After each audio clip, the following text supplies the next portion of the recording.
The Hulu original series, Furious, now streaming on Hulu and Hulu on Disney+. There are 3 victims we know of. The suspect is female, white, late 20s. Female serial killers Kill for power, control. I believe there's a deeper motivation here. You have no idea who you're dealing with, and you are going to end up dead. I've been waiting for you. Watch the Hulu original series, Furious, now streaming on Hulu and Hulu on Disney+. For bundle subscribers. Terms apply.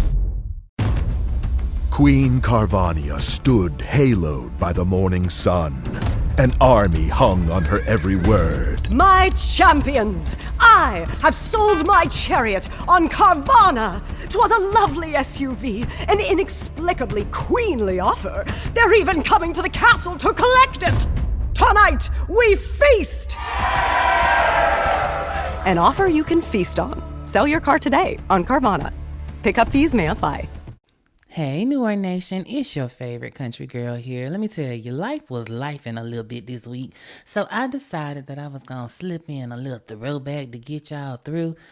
But, I just couldn't leave it like that. When you eat leftovers, they taste real good the second time around. But when you add a little something fresh to the side, I'm talking about put a little piece of cornbread, add some greens with that leftover chicken and macaroni and cheese, and that shit hit different, right? So that's what we're going to do here today, right? This is the Brent Marsh episode. And since that case was all about a motherfucker violating the dignity of the dead, I thought that I would share a couple of stories that's been collecting dust on my shelf because it's one of those ain't enough meat on the bone kind of situations. If we being perfectly honest, this is more like gristle, but I know how to take that thing and whip it into something. And you know what? It's perfectly fine for an appetizer or add on to the main course. Baby, these 2 trifling motherfuckers ain't killed a soul, just like Ray Ray. But they some shady ass, scamming ass, profiting off the dead type motherfuckers. So let's drag they ass, shall we? So, strolling to the front of the congregation with Carisha's Spin That Shit playing softly in the background. This week's Melanin Mayhem makers are Cedric Lodge, Michael Naughton, and our original Mayhem maker, Mr. Brent Marsh. Now, Cedric Lodge was 58 years old, and he had a job over at the Harvard Medical School. He was the manager of the morgue. Now, this is the School of Medicine, right? So, that means when people donate their bodies to science, it goes to the school, and by the school, it goes to the morgue specifically. So, when a person becomes deceased, they're no longer a body when the people are talking about them, right? It's no longer a body. It's called a cadaver when they go to these schools of science, right? And so this is for the doctors in training, for them to practice on them first before they start practicing on the living. And they get said cadavers from the school morgue. And then when they get through crash test cadavers, they are then cremated, right? After they're cremated, the cremains are sent to the next of kin. And that's where your boy Sid come in, because when those cadavers, when they finish serving their purposes in the classroom, somebody got to handle the barbecuing. Here come your boy Sid. Now, this is not the most exciting job, right? And maybe slightly morbid. All day, every day, just cooking a motherfucker. I mean, shit, it's a job and somebody got to do it, but damn. But anywho, that ain't why we need to talk about Sid. So check it.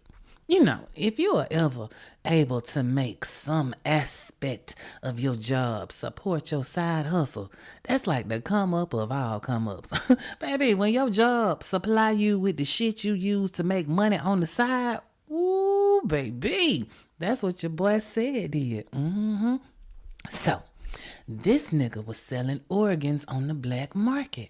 Organs, brains, skin, hands, faces, dissected heads, whatever a motherfucker wanted. Said good selling ass could supply it. And he was the manager of the motherfucking morgue, so he had full motherfucking access, right? He was the manager at Cadavers Are Us. Baby, manipulative motherfucker was up in there misappropriating morgue donations for his own good. Now you know that's negacious, baby. Just selling off folks, people's. Grandma Gus's gallbladder, Uncle Larry lungs, Pop pancreas, Velma's vulva, child, all up on Etsy. Selling Auntie Linda's liver. Just stop it. This is not funny. Keep it together, Nate. Well, just like Walmart doesn't condone their employees taking shit out the back door, Harvard wasn't with that shit neither, but they didn't know nothing about it. And basically, said got away with the shit for 2 years before loose lips sank that ship. They might have sold them lips. Keep it together, Nate. Anyway, so see what had happened was the FBI raided this store that was owned by a clear team in Peabody, Massachusetts. The store was called Cat's Creepy Creations. We know this. I said it was some creatines. Anyway, they specialized in, quotation marks, bone art and other oddities. The Caucasticals. And in March of 2023, the FBI came a knocking. And so when they got to looking at the books to see what the owner of said store was up in there doing, they saw that the owner paid this woman named Denise Lodge $37,355.56 through PayPal from September 3rd, 2018 to July 12th, 2021. So now the FBI want to know, well, where the hell is Denise getting all these motherfucking body parts from? Because $37,000 is a lot of goddamn livers and kidneys. I'm just saying. Well, Denise, if you didn't catch the last name, she is Ced's wife, who just happens to be a member in good standing of the Salt Gang. Now the shit kind of making sense, huh? That's what happened. So he get the parts and she ships them out through the U.S. mail. This is the motherfucking Amazon story of negacious scamming. Like, who in the fuck decided, you know what, baby? You know you can get them goddamn livers and shit, right? You know we can sell that shit, right? Boy, stop. Baby, the FBI snatched all their asses up. Everybody who was buying and selling, but you know, we only interested in the money-motivated melanin morgue magpie in this motherfucking story. Because, you know, it's all shits and giggles to the motherfucking post office and the police show up at your house wanting to talk to you about why both sets of your mama's lips was sold to a motherfucker on Facebook Marketplace. I'm just saying. Stop it. Okay. They gave Ced 96 months, and they gave his wife, good Denise ass, her good administrative assistant, they gave her a year and a day for putting a stamp on it. Now, Denise is MA 6385851 at the PRM Federal Prison, and her husband, Cedric Lodge, is inmate number 638-45510 at the FMC Devens Federal Prison. Oh, Ced gonna be able to two-step out that thing September 9th, 2032, when he is 64 years old. Cedric, if this some kind of way makes its way to you, I truly hope that you are up in there thinking about the error of your ways, Ced. Cause yeah, you ain't killed nobody, but baby, you are a morally bankrupt malfeasant, honey. Like, what the fuck? And in more ne'er-do-well news, our next up is a man named Michael Naughton. Now, this shit ain't went to trial yet. He just got indicted. But let's talk about what the fuck he did to scam people out their money. Now, Michael Naughton was funeral director at a funeral home in Mount Vernon, New York. Now, this funeral home had been around for like 50 years, so nobody thought that they were up in there doing some fuck shit, right? But as we know from the start of this here episode, Brent Marsh, it don't matter how long the funeral home been open. If it's a motherfucker up in there that ain't gonna do right, they gonna bring that motherfucker down, and that's exactly what Michael Naughton did. For whatever reason, I don't know why, I'm sure it'll come out in the wash, but in 2019, Michael Naughton's license to do funeral shit was revoked. And so you think he stopped? Hell to the no. And you know what? That in and of itself ain't an issue for me. You do that shit. Like, it wasn't like he was at home playing the game and then decided, you know what? I think I'm going to start doing funerals. No, I mean, he was a funeral man and he did the funeral shit, you know? And so just like people drive when their license gets suspended, I can see him continuing to funeral while he get his shit together. You know what I'm saying? But oh no. That's not what the fuck Michael was doing. He was scamming and flim-flamming. Baby, people had entrusted Camelot Funeral Home with their deceased loved ones. And this motherfucker was not handling the business. He up and not supposed to be cremating people. Just like Brent Marsh, back in 2002. Here we are, some 24 years later, and motherfuckers is still pulling trifling stunts like giving people ash from the goddamn barbecue grill instead of their loved ones' remains. Ooh, that's as trifling as it come. So what had happened was, the health department must got word that this nigga was still up in here funeraling, and so they rolled up on Michael over there at the Camelot Funeral Home a few months after they had told him to cease and desist. And what the fuck do they find? This motherfucker ain't ceasing, and he for sure ain't desisting. Matter of fact, they found 17 boxes of cremated remains just hanging out in the basement. They ain't supposed to be in the basement. If these people are cremated, their cremains are supposed to be returned to their families. You know, the people who paid you for the motherfucking service. Oh, but if that wasn't bad enough, because at least he did the job, we think. Baby, tell me why they also found 13 decomposing bodies that was supposed to have been char-grilled and returned to their families. But they wasn't. They up in here just randomly scrolled around the goddamn funeral home, just waiting. Ooh, just desecrating a body. They say wasn't a death certificate to be found up in that motherfucker nowhere. Got people out here just looking for their peoples after the fume. And Michael done either gaslit their ass and told them the shit in the mail, or done sent their ass some potash. Ooh, woo, Michael Naughton, you's a trifling motherfucker too. So, now, our good cousin, Attorney General Letitia James. Y'all know Letitia James. Ooh, that's that melanated magic baby up in New York. Well, cousin Letitia, she just indicted his puss ass in April of this year. So we're going to have to wait a little while to see what they going to do with his scamming ass. But this motherfucker single-handedly turned a historical cornerstone of the community into some bullshit. Baby, turned Camelot into Scamelot. That is, according to Letitia. She said from between May 2025 and January 2026, Mike ass was up in here just defrauding the good peoples of New York, left, right, and sideways. Thousands of dollars. Y'all know how much a fume costs. Baby, he was pocketing the money and not doing the services. He was negotiating prices and shit, getting the contracts, taking people's money. He arranged for transport, like all of this stuff.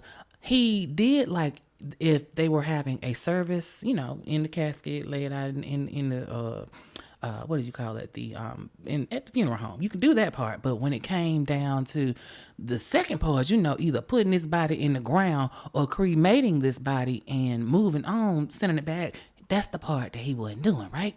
So what they ended up charging him with was 3 counts of grand larceny in the 3rd degree, 5 counts of grand larceny in the 4th degree, 1 count of attempted grand larceny in the 3rd degree, 1 count of criminal possession of a forged instrument in the 2nd degree, 1 count of a scheme to defraud in the 1st degree, and 9 counts of unlicensed practice of funeral directing. That's a misdemeanor. Now, they've been trying since January to try to figure out who these remains are and return them to their peoples. But this is a slow process because there wasn't no paperwork up in this motherfucker. So if you or somebody you know happen to have had their loved ones taken to the Camelot Funeral Home in Mount Vernon, they might need to call the Attorney General's office and figure out if they peoples is up here in this damn spot. Now, we're going to check back later in the year to see how much time Letitia ends up giving this motherfucker. But, just trifling. The way things happen. I know, like I said, neither one of these men killed anybody. And, you know, for Melanin Mayhem, I guess that's a step up. But, god damn, can we, in the year of our Lord 2026, stop beating folks out their money at the most trying times in their life? People all on the news about Camelot, just crying and upset because they done sent mama over here and they ain't seen mama since. Like, oh, that is a special place in hell for someone who will over traumatize someone who is already traumatized. You don't know where mama at. Where the hell is grandma? Pop ain't been seen since he passed. Like, oh, baby. A mess. So, okay, like I said, this is a throwback episode because your girl, I have some stories, but life was just getting in the way. So, I was like, you know what? We're going to have to call an audible on this one. But I did give you a little something to chew on. Now get your giggle on as I tell you about what the fuck Brent Marsh had did back in 2002. I will see you guys next Wednesday. I promise I will have a full episode. Brand spanking new. Still got the new car smell on it for you bright and early Wednesday morning, 7:30 as usual, as this one we're gonna be here at 7:30 as well. Until we talk again next week, y'all know I love you. Stay safe, stay vigilant, and please stay ready so you ain't gotta get ready. The country girl is out of here. The Hulu original series, Furious, now streaming on Hulu and Hulu on Disney Plus. There are 3 victims we know of. The suspect is female, white, late 20s. Female serial killers. Kill for power, control. I believe there's a deeper motivation here. You have no idea who you're dealing with, and you are gonna end up dead. I've been waiting for you. Watch the Hulu original series, Furious, now streaming on Hulu and Hulu on Disney Plus for bundle subscribers. Terms apply. Hey, New World Nation. Welcome back to the latest episode of Melanin Mayhem with your favorite country girl, Renee Davis. If this is your first time joining us for Melanin Mayhem, greetings and salutations to you. We're so glad you decided to pull up on us today. And to my regulars, hey friends, I missed y'all. Last week I told y'all I was going on vacation and woo, child, let me tell you, Hurricane Helene, woo, that bitch had us messed up, honey. First they changed the itinerary from Mexico to the Bahamas and, no biggie. Shit, I'm fine long as I'm sailing. But baby, Freeport should be banned from all itineraries. To my Bahamian mommies and poppies, this ain't no tea and this ain't no shade. We got listeners in Bahamas, y'all. But baby, ain't shit to do in Freeport. We didn't even get off the boat. I just laid around and worked on this week's episode. Thankful for all that onboard internet, honey. But we were supposed to be back Saturday morning at 7 a.m. Please understand the port of Tampa was not hearing none of that. We finally made it back on Sunday around 12:30, 1 o'clock. And there went my plans of a slow Sunday at home recuperating from my vacation. Because we need to get at least one whole day to get your mind right? I ain't make it back home till Sunday night late. Missed my Falcons and Saints game. Even though we won, that's okay. I'll be fine. I gotta be to work Monday morning at 8 a.m., baby. And cause mess with my coins? Oh, that's not gonna happen. Thank the Lord for giving me such a hustling spirit. Anywho, the Melanin Mayhem podcast is all about spotlighting prolific melanated criminals that maybe you've never heard of or you don't have a lot of details about that did some audacious, outlandish, diabolical, and or heinous bullshit, right? And criminals that do all kinds of crimes because I like to keep it interesting. Keep this thing like some gumbo. Every time you take a bite, you're going to get something a little bit different, but it's always going to be good. And this week's episode is a little different from the expected killing, raping, mayhem, shenanigans, and fuckery that we usually do. How is this week's episode gonna be different? Well, this week's mayhem maker didn't kill nobody, didn't rape nobody, and as far as I can tell, they have never ever physically harmed a living person. But the shit he did do, and possibly his daddy too, it was so heinous emotionally and psychologically to the citizens of the United States of America that the powers that be created new laws specifically because of the mayhem he caused to hundreds of people directly and thousands of people indirectly in the ripple effect. You see, this week's he desecrated the bodies of 350 people in the most heartless, disrespectful, and fucked up to the highest point of fucktivity. I'm about to drop the story of the owner of the Tri-State Crematorium and the scandal that rocked the world. allow me to introduce you to this week's Melanin Mayhem maker, Mr. Tommy Ray Brent Marsh.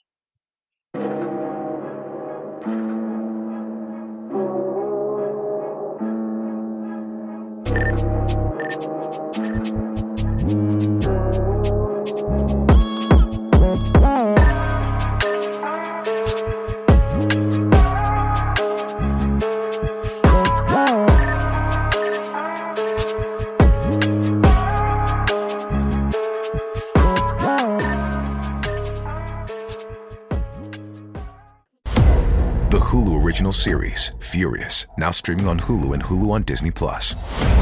There are 3 victims we know of. The suspect is female, white, late 20s. Female serial killers. Kill for power, control. I believe there's a deeper motivation here. You have no idea who you're dealing with, and you are going to end up dead. I've been waiting for you. Watch the Hulu original series, Furious, now streaming on Hulu and Hulu on Disney Plus for bundle subscribers. Terms apply. This episode is supported by FX's The Shards, a seductive drama from executive producer Ryan Murphy. Set in 1980s Los Angeles, the series follows a group of glamorous, deeply entangled high school seniors drawn into a life of wealth, beauty, parties, and excess. At its center is Brett, whose reality begins to unravel when the arrival of a new student coincides with a series of mysterious murders. FX's The Shards premieres August 5th on FX and Hulu. New Orleans Nation, let me tell you something. Grave robbing is a crime. If you fuck with a grave, the law will arrest you and you will be prosecuted. But if there isn't a grave, meaning the body has not been buried yet, fucking with that body, it wasn't a crime. That sounds crazy, right? It wasn't until somebody found body parts all over at Brent's place that it became a crime. Honey, sit back and let me tell you all this good tea. Tommy Ray Brent Marsh was born and raised in Noble, Georgia, to parents Tommy Ray and Clara Marsh. Ray was one of their 5 children. Now, Noble, Georgia is a small little area, and saying that it's a town is being gracious. We talking 300-400 citizens, no schools, no local government or anything like that. Just some houses, maybe a little country gas station that sell every type of thing, and a whole bunch of churches because this is the Bible Belt, and country towns in Georgia are heavy on Jesus. And in the country, I've told you this before, everybody knows everybody else. There are no strangers. These people go back generations. Sure, some do move away, but for the town to exist or to thrive, people have to stay. And true country people do just that. Our bad boy Brent, he was known in the community. He played on the football team when he went to Lafayette High School. He went on to the University of Tennessee for college in 1992. He played football for another 4 years. While he was there, he majored in business, but he didn't get his degree by the time he left school in 1996. You see, his daddy's health was deteriorating, so he went back home to help the family business. He also took his daddy's seat on the board of the Walker County DFACS in 1998 because, again, his daddy's health wouldn't allow him to continue his civic activities, right? Somewhere around 96, he married to a woman named Vanessa Neal, and they have a daughter. Now, I also found out that this nigga was a deacon in training. And balls, like, who knew that that was a thing? You know, I just thought that if you were at the church long enough, they just tagged you in, right? Who knew that these motherfuckers got a whole training program? Probably teaches them how to do that deacon hum. Y'all know.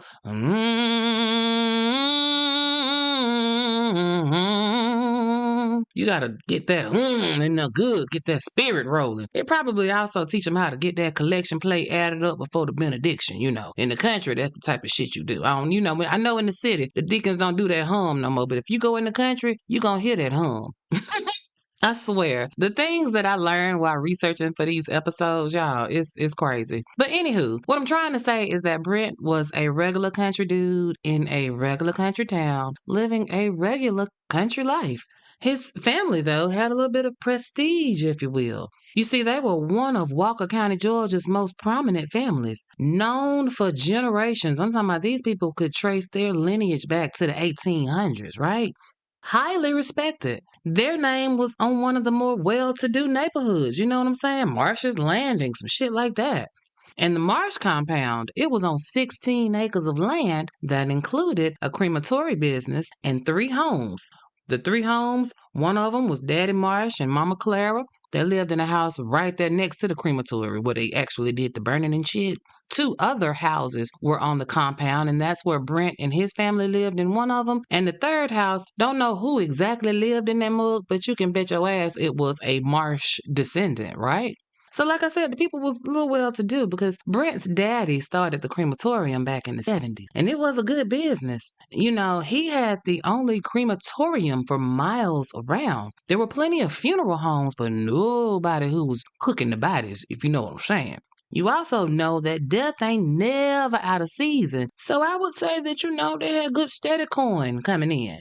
And Brent's daddy, Tommy Ray Marsh, he was a respected businessman providing cremations for Georgia, Alabama, Tennessee, and any other surrounding area that needed some crematory work done. And that's kind of how it got the name as the Tri-State Crematorium, because they really served 3 main states. His mama, Clara Marsh, she was a teacher and had been a teacher since God was a baby. She had taught generations of children. They even voted that heifer Citizen of the Year for Walker County in 1995. I mean, Miss Clara was out here doing the work. She was even at one point in time the head of the Walker County Democratic Party. So when I say well known and respected in the community, they were. I mean, they thought they were a little sedity acting, but hey, if you got a little coin, that's what you're supposed to be thought of, right? Nobody ever went to their house. And I don't know. I think the family business might have had a lot to do with that, because I don't think I could go kick it at the house of a friend where they char grill motherfuckers on a regular. I'd be like, what's that smell? What y'all cooking? Now I want to eat. I'm sorry. That was probably too much, but hey, I keep it real with y'all. So Daddy Marsh, he ran the crematorium until 1996. His health was on the rough side of the mountain. And shit, Brent had been in and around this shit all of his life because it was the family business. He had probably been running the furnace since he was knee-high to a butterfly, because that's how it's done in the country. The family business is done by the motherfucking family, right? Let me tell y'all, on my daddy's side, super country, right? And my daddy's side of the family, they raised hogs in the country, and they ran a country store that sold fresh meat and all kind of shit, right? And baby, when I say everybody raised them damn hogs, I mean everybody raised them damn hogs. I lived in the city. I didn't live in the country, and I would come down there and visit every blue moon. And please believe, when the moon was blue, they had my ass in the working. I remember making sausage. I was like 8 years old. Again, from the city. I don't know shit about hogs. Damn sure don't know nothing about making no sausage. Baby, they pulled out a bowl, put some water in, and put them casings in, and showed me how to stretch them casings over that grinder and hand crank that meat in there. Baby, working, did it. Like I said, in the country, every family member pitches in if they are around. So now Brent is the head flame griller in charge. He running the shit, right? Bodies coming in, ashes going out. Bodies coming in, ashes going out. Bodies coming in, ashes going out. Shit running like clockwork. Ain't nothing happening over here but just boring, regular, degular, everyday crematory business.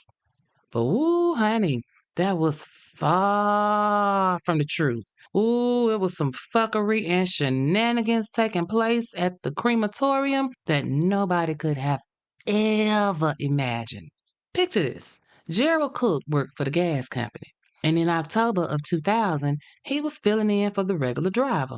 He had a delivery to the Tri-State Crematorium. The regular driver was like, I ain't going out there no more because I'm scared. And Gerald was like, this nigga scared. Shit, I ain't never scared to make no money. So he pick up the route and he heads to the address. The gas man pulls up. Nobody is around, and that's kind of the way he liked it. All he got to do is find the tank, fill that motherfucker up, and leave. He ain't got to make no small talk with nobody. Perfect. So he drives down this long-ass driveway till it dead ends at a group of buildings. And the place looks like you would expect a little country cremation place to look like, except it's completely deserted. There's no one around. No activity. So Gerald gets out of his truck. He's surveying the scene. He's trying to figure out where the tank is, right? So he assumes that the tank is going to be behind one of these 3 buildings right here in front of him. So he walks to building number 1. And I don't know if y'all know this, but after you've done a job for a while, you know how you can kind of do it on automatic pilot? Like Gerald was physically there, sure, but his mind was probably elsewhere. And as he is scanning behind the building, he doesn't see the tank.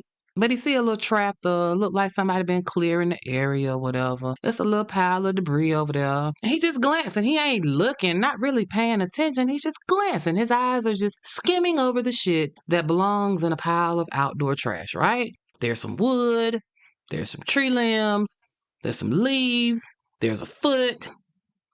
What? Wait, what? Yeah, you heard me. Because Gerald did a double take too. There, in that pile of trash, is a motherfucking foot. It's skeletal, but it still got a little meat on it.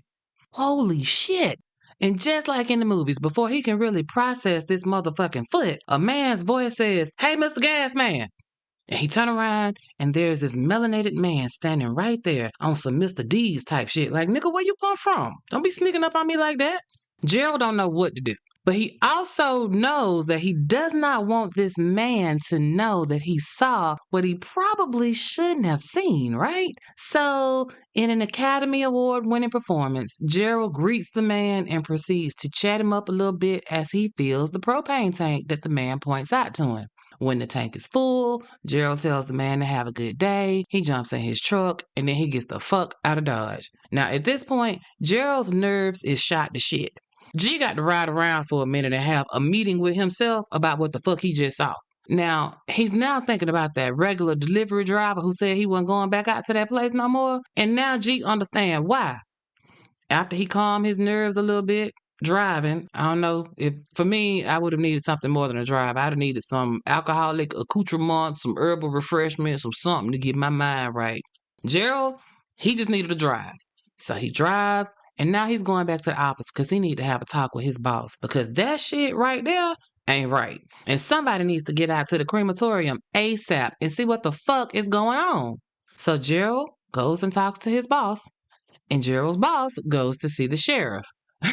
Talk about an uncomfortable conversation. Man, you can't get people to talk about getting life insurance, much less try to verbalize that one of your employees is reporting body parts in the trash. But nevertheless, the gas man's boss is right there doing just that. And now the sheriff, like any other normal person, his first thought was that maybe they were just running behind over there at Tri-State. After all, the gas man was making a delivery of propane. Maybe they had done ran out. The crematory didn't have enough juice to finish cooking all the bodies on the to-do list for that day. You know, humans always want to believe in the best in a situation, and we want to ignore the worst possible outcomes. We just don't want to do that. And the sheriff is no different. His mind didn't automatically go to something criminal because what else do you expect to see at a crematorium?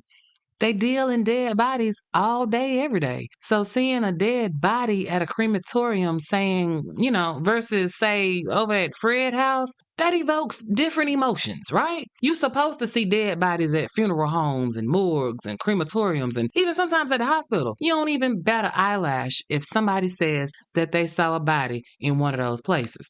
But the gas man's boss was like, nah, player, this wasn't a whole intact body. It was a foot. And it should have been with the rest of the body, not just hanging out and chilling by itself. Now, mind you, they, and by they, I mean the sheriff and the gas man supervisor, they don't have a degree in mortuary science, nor did they work in the funeral service business, right? But you just assume certain facts about the what's and the how things are done when it comes to burying a body. And the first thing you think is that you bury a whole body, so you should probably cremate a whole body too. I mean, that should just be the rule, right? But we don't know. The sheriff starts looking to see who he should call because, again, having a dead body or a body part at a funeral type of business is not a crime. So it really wasn't in his purview.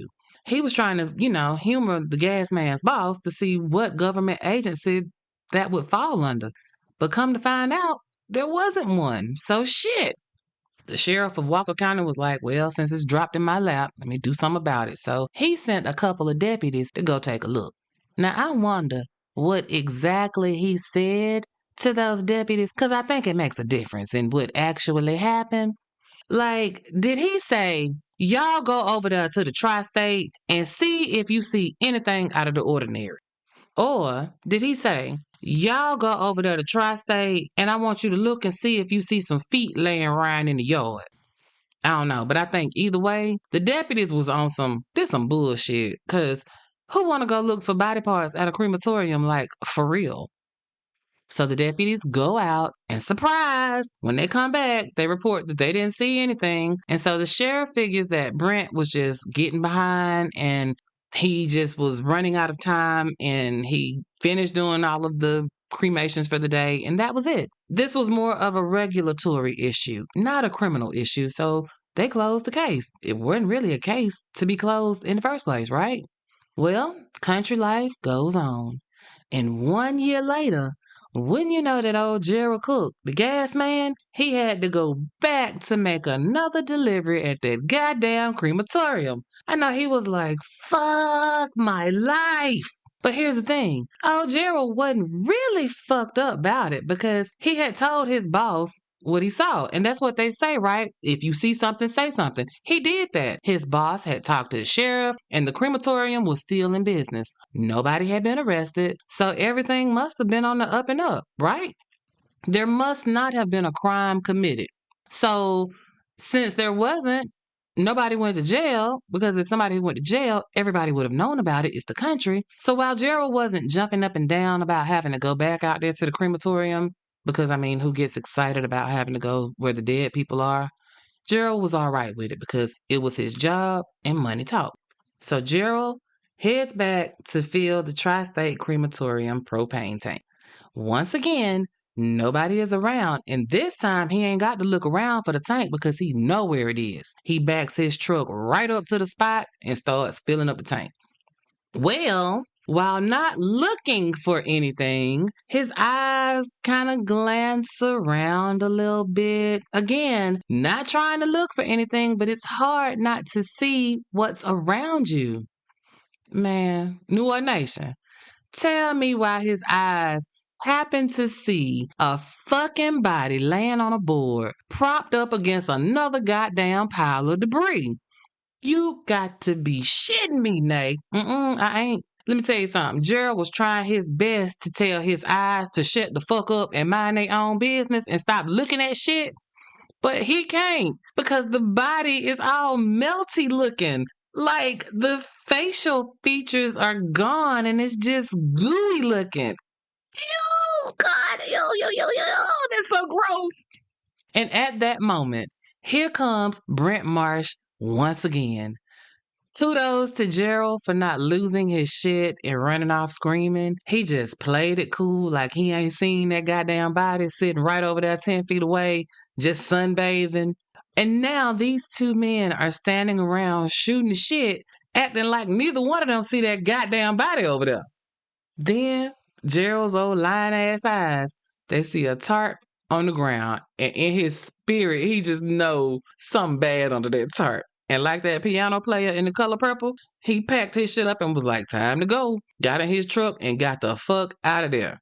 His next stop was his boss's office to tell him that he wasn't going back to that motherfucking crematorium again. Y'all don't pay me enough for this bullshit. But while he wasn't going to go back out there to that crematorium, Gerald was not done.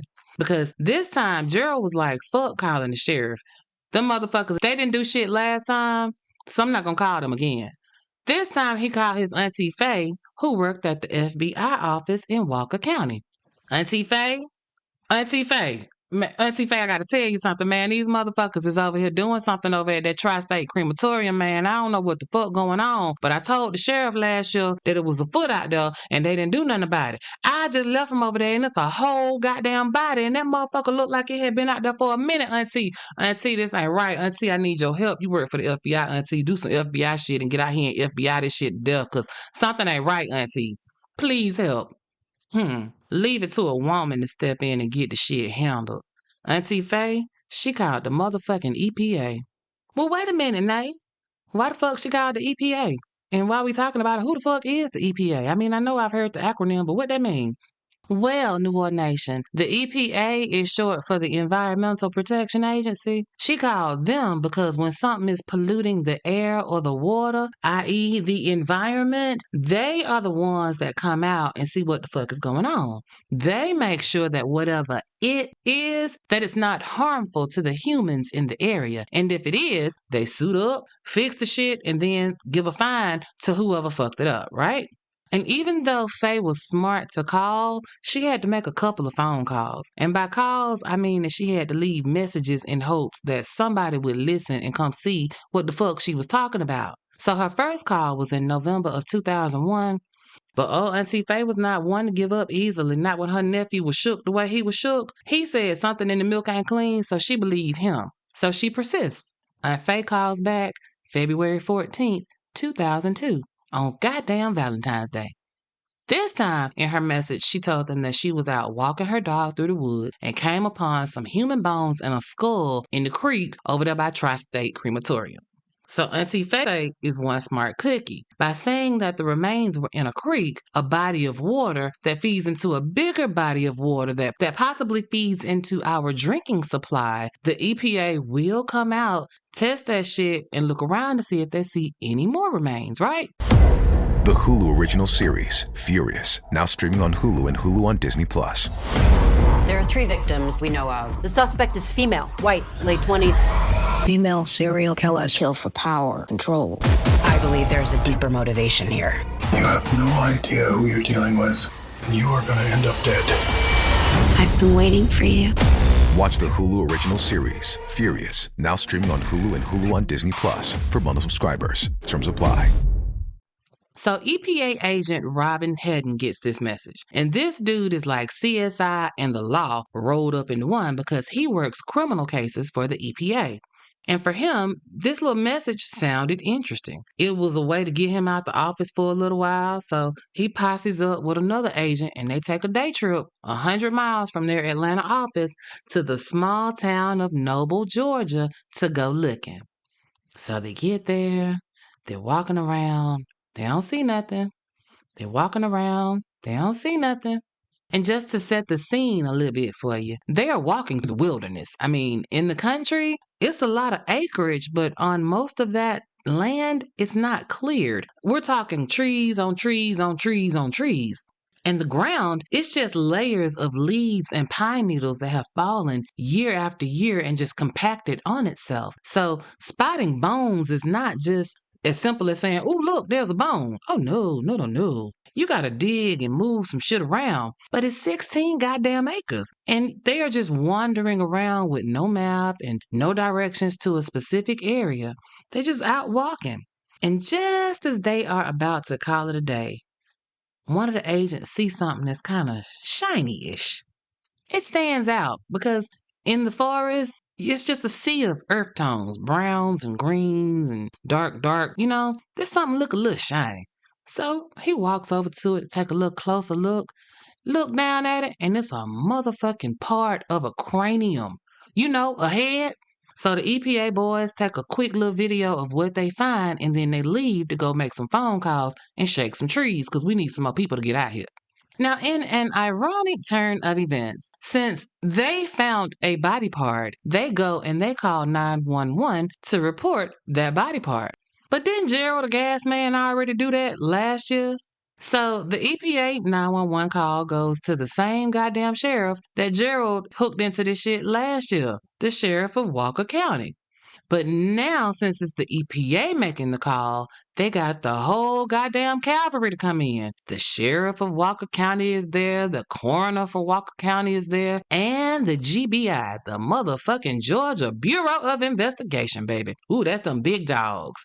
Honey, at this point, the cavalry still don't think that this is a thing. In their minds, these city slickers are overly exaggerating a situation for a little piece of bone. Now, mind you, all of the cavalry, except the EPA boys, they know Brent Marsh and his family. So because they, air quotes, know the Marshes, and they know the Marshes are good people, they're not batting an eyelash. But cross-divisional cooperation being a thing and all, they're going to humor these city boys and go out here and poke around on the property with them just to say that they cooperated, right? So they head back to the crematorium, and when they pull up, your boy Brent was outside, just minding the business that paid him. The GBI agent gets out, he introduces himself, and he tells Brent that they got a complaint and they need to look around. Brent was like, all right, but he looking a little worried around the face. Just a little worried. So the posse goes around back, and they see that cranium that the EPA guy saw. The coroner comes up to it, and he looks at it, and he was like, wait a minute, y'all. This staple right here, you see this staple? This staple is what a mortician would put in to hold the jaws closed. So this is definitely a human skull, a piece of a human skull. Well, shit, the mood changes a little bit. They're still like, okay, because this is a crematorium and bones are expected to be there, just not necessarily on the ground randomly, right? But what do we know? Maybe it just dropped accidentally. But then the coroner was like, yo, my man, look at the motherfucking ground. It's all kind of little bones out here. There goes some finger bones. Them look like some toe bones over there. I don't know, that's like a chipped off piece of bone right there. Again, a motherfucker will try to explain away what is right before their eyes. The other members of the posse were like, man, them probably chicken bones. Well, wait a minute, what you trying to say, Cletus? Because they black, they got to be having chicken bones in the yard. You don't see no goddamn chickens around here. Ain't no goddamn bags of Churches and Popeyes and KFC. Where the fuck these chicken bones would have come from? But they're going to keep looking, and they keep walking, and they keep trying not to look. But they see a cardboard shipping box. It's one of those kinds that's long and big enough to ship a body in. They didn't want to, but they opened that motherfucker up. And please tell me, y'all, why is there a black man just chilling in that motherfucker? What? First of all, before I go any further, hats off to law enforcement, CSI, forensics, all them other motherfuckers that have to show up and do a job that don't nobody want to do. I give law enforcement hell for not spotting patterns and taking too long to figure out who the fuck did something. But when I'm also fair, so I will also give grace and kudos and props for these people who do an amazing job at something nobody wants to do. Because let me tell you something. Understand, I would have quit. They got several buildings to go in and see what the fuck is inside. And this is 16 acres of surprises just waiting to be found. I would have quit on the spot. Handed in my badge, you know what, and went the fuck home. Y'all can goddamn, my last check can be direct deposit. I am officially unemployed because I ain't got time, not today. Oh, no. Because understand, you can't unsee what they are about to see. Ooh, child, y'all buckle up. So Mr. GBI man goes back to Brent and he was like, hey, my dude, what the fuck is going on up in this place? Like, we're going to need you to unlock all these doors to all these buildings so we can see what the fuck you been up to. And Brent punk ass standing there looking shocked and shit, but he complies. Brent goes over to one of the buildings. Brent is walking like he walking the Green Mile and shit. He unlocked the door and he stepped back. The agent go to push the door open. The door won't open all the way. It just opens up just a little bit because it feels like something blocking the door. It's open just enough that he can stick his hand in with the flashlight and kind of peep in. They say this room was like 60 feet long, 60 feet wide, 60 by 60. And y'all, that motherfucker was wall to wall with bodies just every motherfucking where. Everywhere, bitch. In all stages of decomposition. They were in the clothes that they died in. Some were in hospital gowns. Some were in regular clothes. Some of them was bloodstained. Some of them were naked, just laying the fuck there. Like, imagine you go in the house and you pulling your clothes off and you just tossing it towards the hamper and you miss. And wherever it land, that's where the fuck that piece of clothing is. And you do that every day for years. And the room is now just full of discarded clothing everywhere. There's no organization whatsoever. That's exactly what was going on in those buildings on that property, y'all. Every building except the Marsh family home, which was right next door to these buildings, had bodies on bodies on bodies on bodies inside of them. Imagine being the agent looking at these bodies. And then imagine realizing that you know one of them motherfucking bodies. Child, yes, honey. Please tell me why this man recognized the body of a man that he knew for a fact had just died a few months prior, whose motherfucking funeral he had went to. Lord, Miss Claude. Honey, take me to the king. Just don't take me to the Tri-State Crematorium. Oh, no, honey. So they got to keep looking. And they're going into these other buildings. It's like 7 of them on the compound. All of them full of bodies. The actual building where the oven is, that mug got bodies in there too. It's even a motherfucking body sitting in the oven, uncooked. Like, nigga, what is you doing? Cause mind you, Brent is there, unlocking the doors and just standing back like he waiting on the water to boil. No expression, no horror, no shame, just standing there like titties on a bull, completely useless. And they looking at him, he looking at them, they looking at him, he looking at them, and they like, what the fuck? And he like, I don't know. So the shock is starting to wear off a little bit. And the GBI agent asks Brent for the records that he keeps on his customers. Like, give me your paperwork. Let me see the names of the people that have come through your business. At this point, y'all, let me tell y'all that this nigga really started to play in their face. Like, they are walking through a building of bodies. And Brent called himself pointing out who is who. So he just started naming names and somebody writing the names down. But then he started repeating himself. So like he might have been like, that's Cecil James, that's Mary Jane, that's Cornice West, that's Sister Schuster, that's Cecil James. And then they'd be like, well, wait a minute, you just said that was Cecil James over there. And Brent would be like, oh, I did? Oh, well, shit, that must be somebody else. Sir, no, sir, we're not doing this with you. What the fuck is your records? This Negro pointed to his head, talking about, it's all up here. Nigga, I will pimp slap you if you don't quit playing with me. Brent was like, shit, I don't know what else to tell you.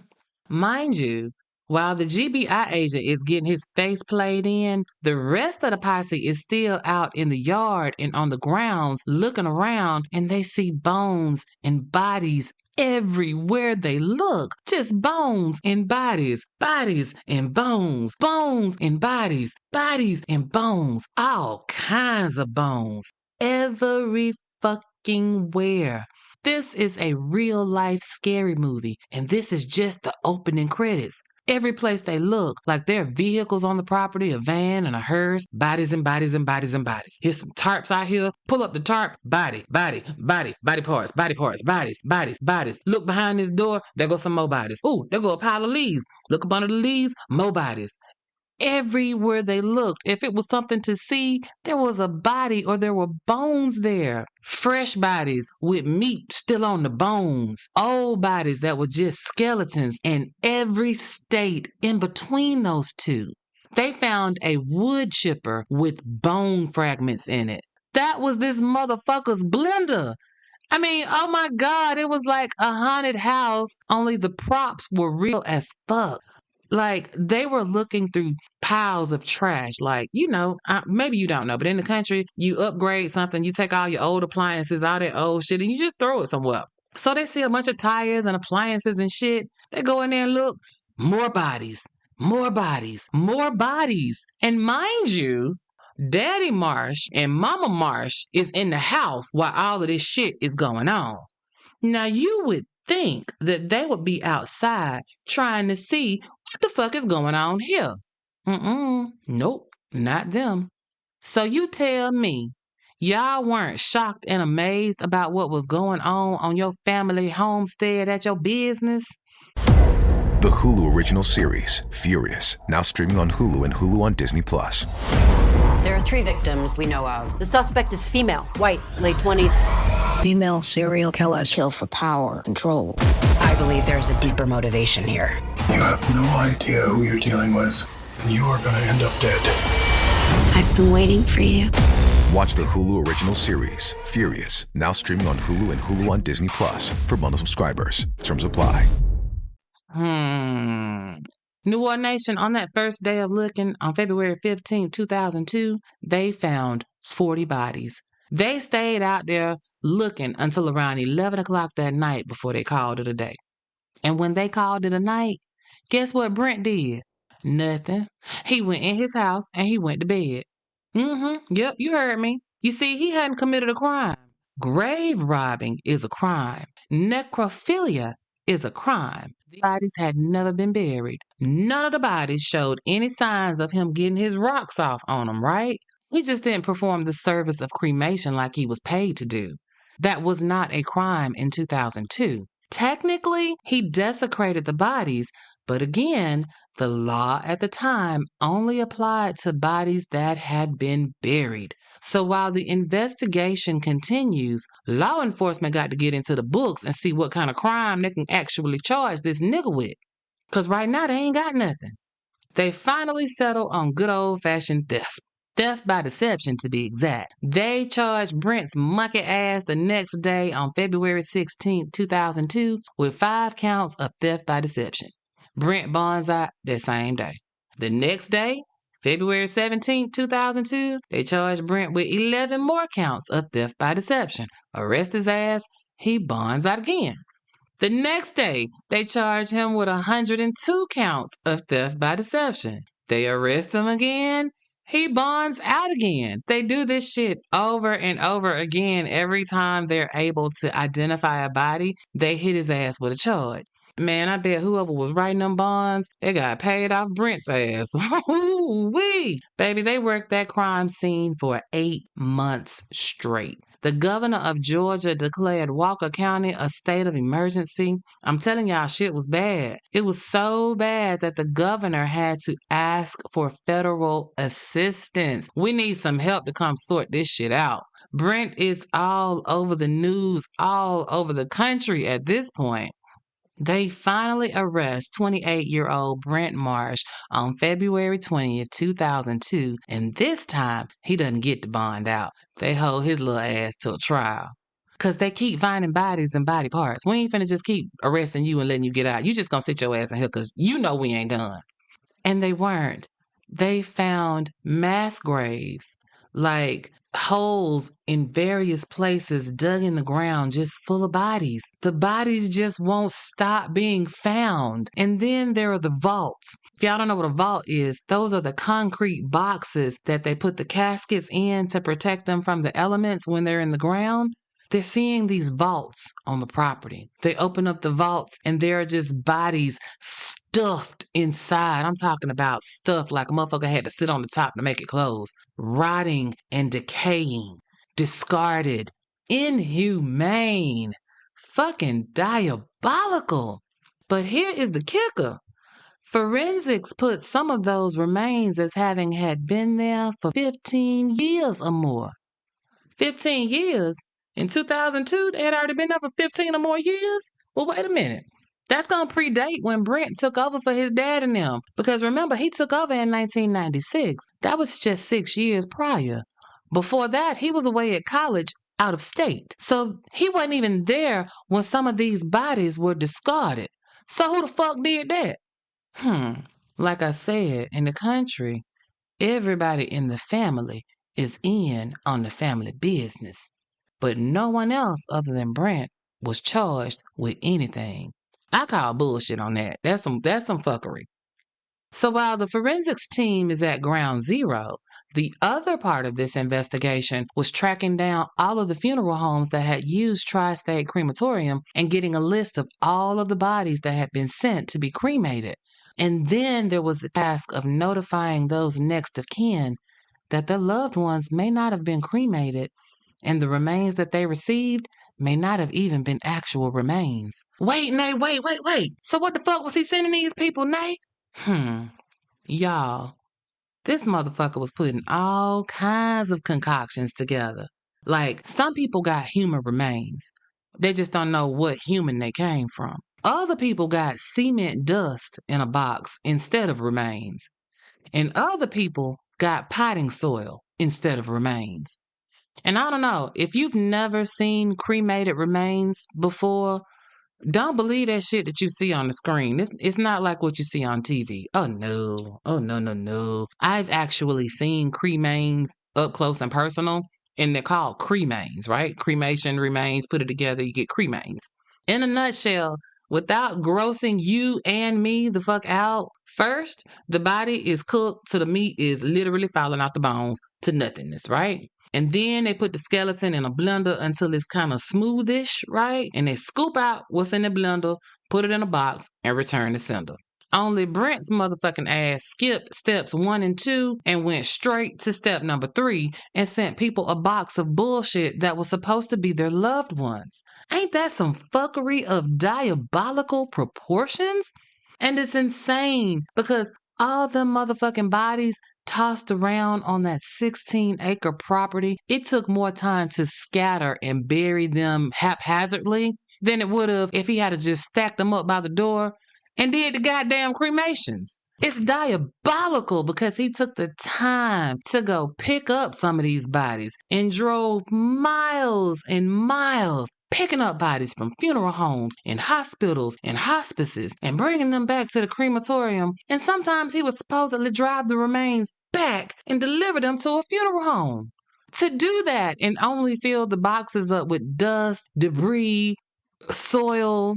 Like, take time to package that shit up, label it, and send it back to somebody to mourn over, to grieve over, to make trinkets and memorial gifts out of. And he knew it was all a lie. And he did that shit over and over and over and over again. Like, that's a sadistic motherfucker. Y'all, like, what the fuck?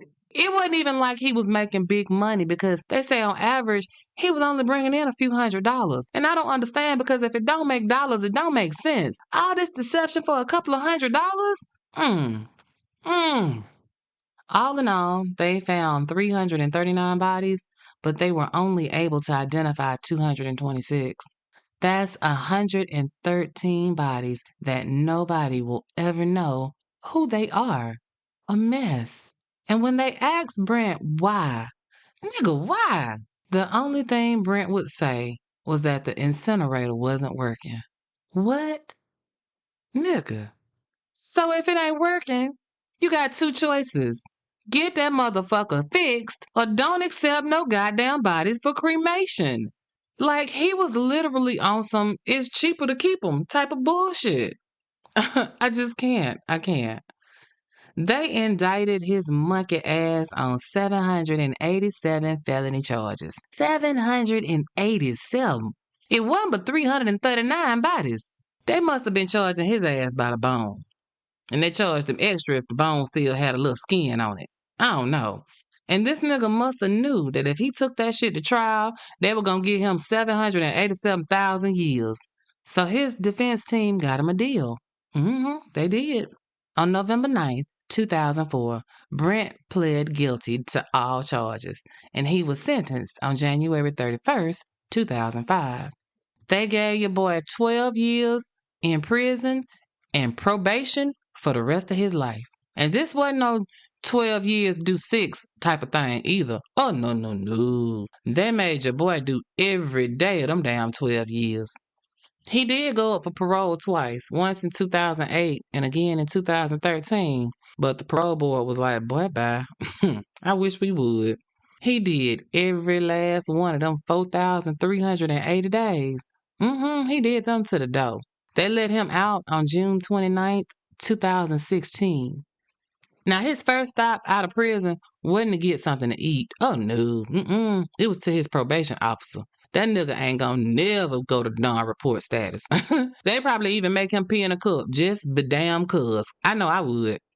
Along with the probation for life, another provision in his sentence was that if he ever made a quarter off of saying a motherfucking word about this shit, he would owe Walker County, Georgia, $8 million. Yep, you heard me. $8 million. Yes, indeed, honey. That's one way to make sure that nigga stayed under the rocks for the rest of his days. Don't you say shit to nobody. What they said in The Color Purple? You better not tell nobody but God. And if he give you a quarter, we want our $8 million. The other conditions of his probation were that he had a $1,000 fine to pay every year to the probation office. He had to do a handwritten letter of apology to the representatives of the families of the 226 people that were identified. So that's 226 letters that he had to write. He also had to write an apology letter to the community of Walker County, Georgia, because, sir, you fucked over our whole little town. Didn't nobody know nothing about us. Not everybody looking at us. So write an apology letter. Both sets of letters had to be done within 6 months of him getting out. TikTok, motherfucker, let's get on it. And in 2016, he did indeed write all of those letters. But nigga, we ain't trying to hear shit you got to say. Did I also mention that the families of the people, they sued the shit out of the Tri-State Crematorium? Oh, yes. Class action style for breach of contract, negligence, fraudulent conduct, interference with the right to burial, intentionally mishandling a corpse, and they topped it off with a little intentional infliction of emotional distress. They sued every living member of the Marsh family. Daddy Marsh, Mama Marsh, Brent, and his siblings. We don't even know if they worked in the building. We don't even care. You a Marsh, you knew. And I don't blame them. Like, they even sued the funeral homes, too, that handled the bodies, as well as the crematory itself.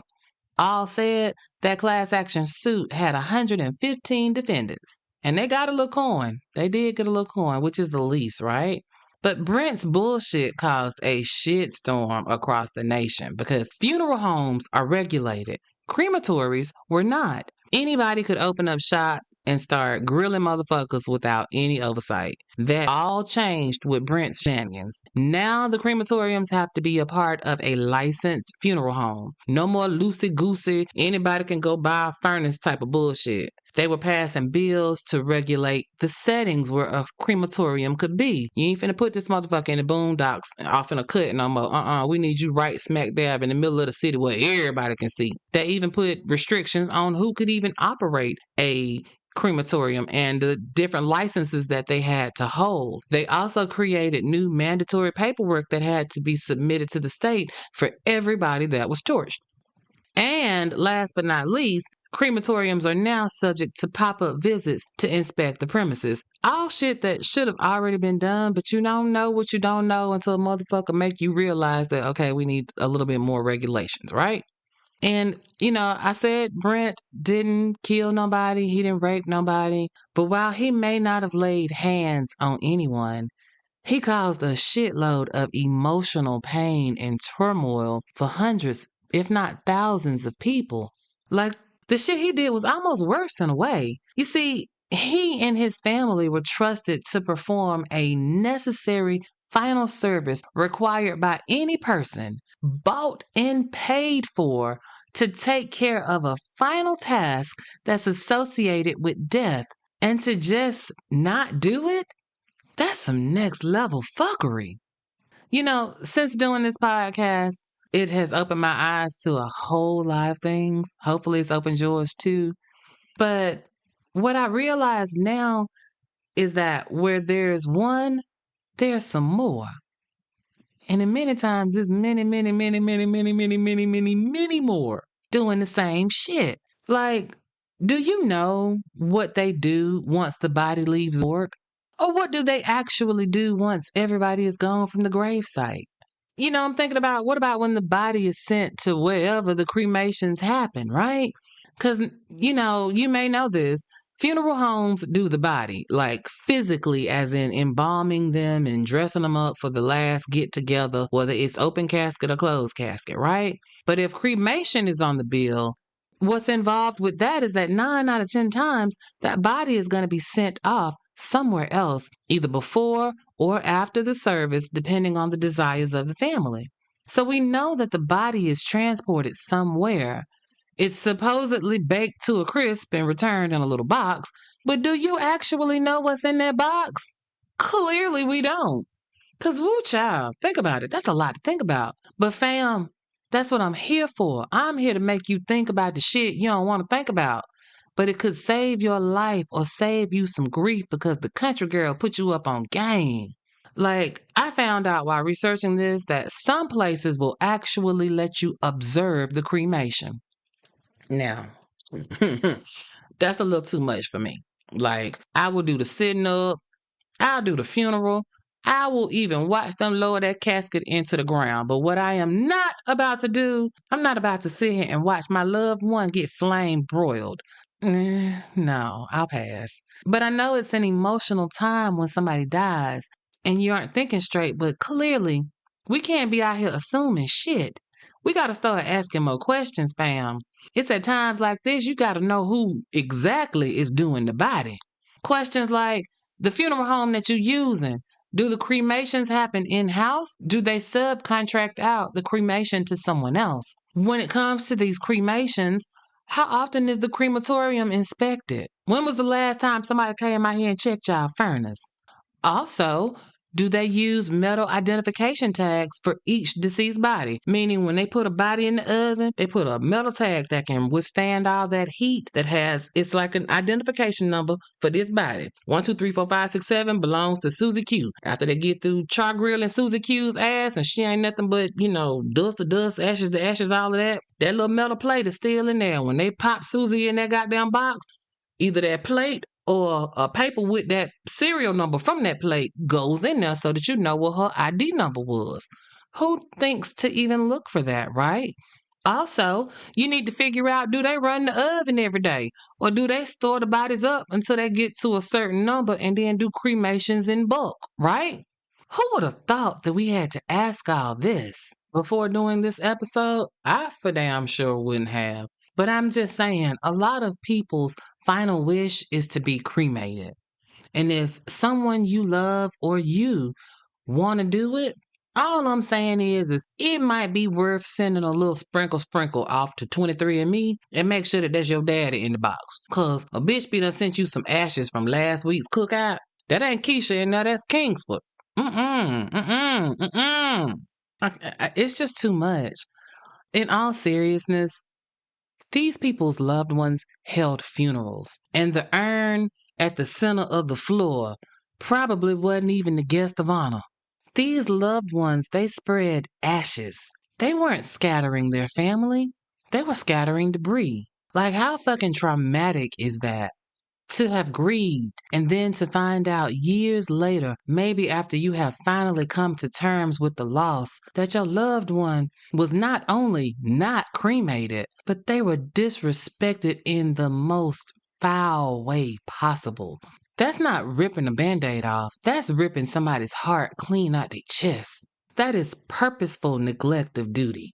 And it's insult to injury because funerals ain't cheap, first of all. And while cremation is a less expensive way to go, that shit still costs money.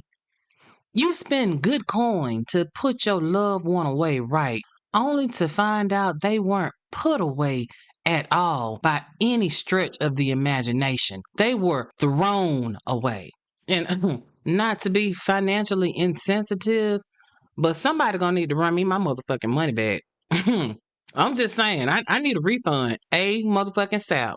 Think about it. If the body was able to be identified once they went through the property, then the process starts all over again. We gotta rebury or recremate. Well, wait a minute. I guess it's not really anything if it was never done in the first place.